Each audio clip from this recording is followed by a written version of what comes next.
How to blend Spotify playlists with friends. If you want to create a shared playlist with a friend that combines both of your music tastes, Spotify's blend feature makes it simple. Start by opening the Spotify app on your phone and tapping the search tab at the bottom of the screen. Scroll down until you see the section called Made for You, then tap on Create a Blend. From there, tap the invite button to select a friend you'd like to blend with. You can send them the invite through your favorite messaging app or simply copy the link.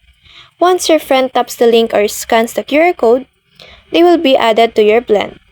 Spotify will automatically generate a new playlist that combines songs from both of your listening histories.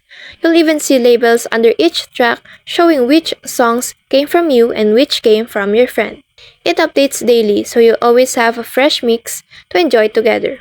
It's a fun and effortless way to share music and discover new favorites side by side. And that's all for this video. I hope this helps. Thank you.